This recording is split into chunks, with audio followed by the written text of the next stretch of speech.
अब एक प्रोग्राम करते हैं जिसमें लीप ईयर कैलकुलेट करते हैं कि लीप ईयर होगा या कौन सा लीप ईयर होगा और कौन सा लीप ईयर नहीं होगा। उसके लिए वेरिएबल बना लेते हैं ईयर का, इसमें ईयर स्टोर कर देते हैं 24।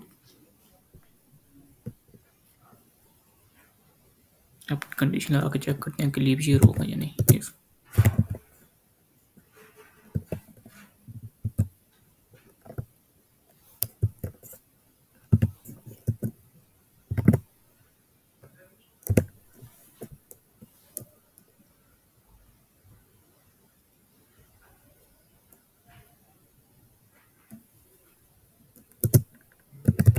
and year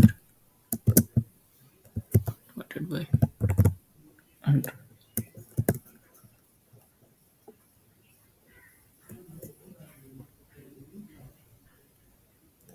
is not equal to 0.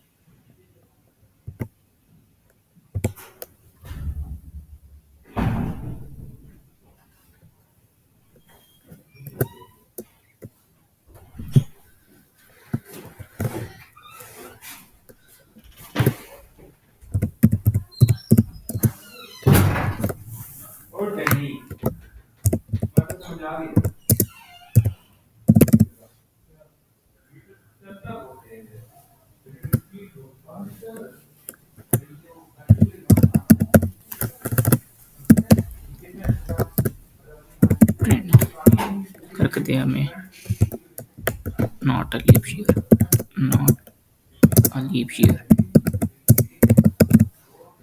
हम रन करते हैं इसको और ये 24 लीप ईयर तक प्रिंट करके दे दिए। तो अब ईयर हम कुछ और दे देते हैं 2000। ये चेक करते हैं लीप ईयर था या नहीं, को रन करते हैं और 2000 लीप ईयर नहीं था, तो ये हो गया।